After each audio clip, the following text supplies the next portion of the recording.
Joshua chapter 11. Hello, my name is Lydia and I'm currently reading the entire Bible, chapter by chapter, day by day, until I get to the end of it. I started in James, I got halfway through Exodus, and then I needed a break from the laws. So I've jumped over to Joshua and I'll be here for the foreseeable future. I've also recently been told that I speak quite quickly when I become impassioned. So I'll work on that and hopefully you will recognise this effort in my following videos. So let's get right into it. Joshua chapter 11. Northern kings defeated.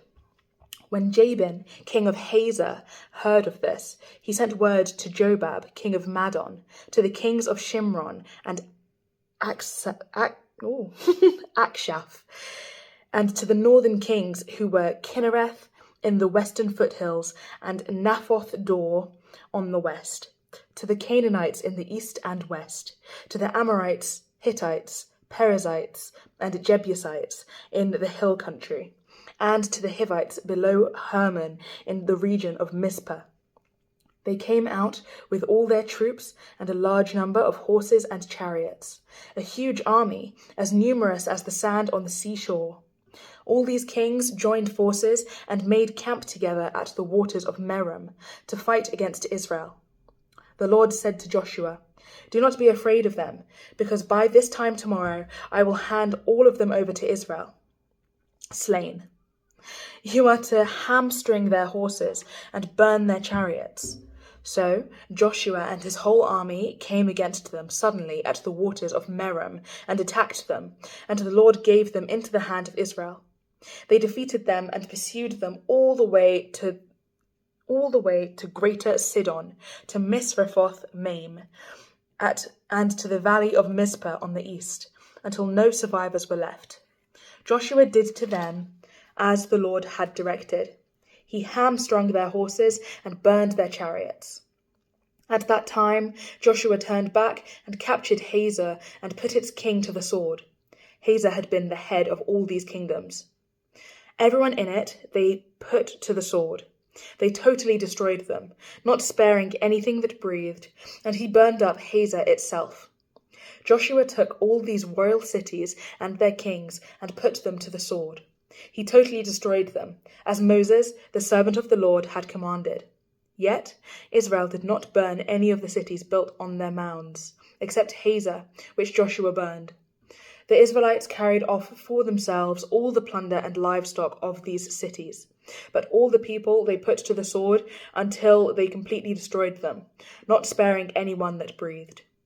As the Lord commanded his servant Moses, so Moses commanded Joshua, and Joshua did it. He left nothing undone of all that the Lord had commanded Moses.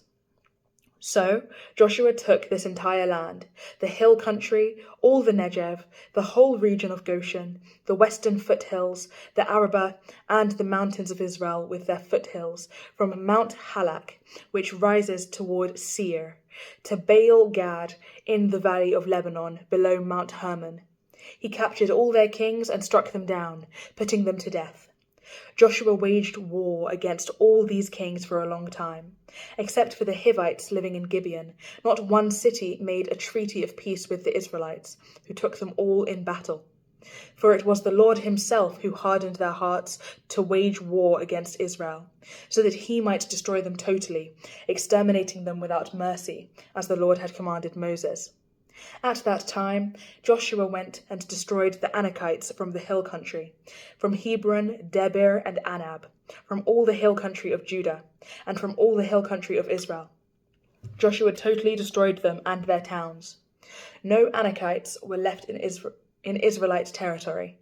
Only in Gaza, Gath, and Ashdod did any survive. So Joshua took the entire land just as the Lord had directed Moses, and he gave it as an inheritance to Israel according to their tribal divisions. Then the land had rest from war. Right. Thank you so much for joining me today and for reading the Bible with me and for pouring into your own relationship with God. This is great stuff and I'm very happy for you. I pray that God blesses you abundantly today and tomorrow in case I do not post, but I do plan on posting tomorrow, so God willing, I will see you there. Aside from that, if you would like to watch these videos in a clearer order, you can do so by checking out my YouTube channel, which is linked in my TikTok bio. There are playlists in French, Spanish and English, where English is my first language and French and Spanish are two languages which I learnt at school. I have read from James until halfway through Exodus, and then from the start of Joshua and beyond in the future. I will return to Exodus at some point, but that point is not anytime soon, so feel free to join me here, there, or anywhere, as I started this video by saying. And on my YouTube, the playlists have both every chapter that I've read in order, more or less, and also every book which I've read, like separate playlists for each one in each language. So that should keep you ticking while I film the rest of these videos.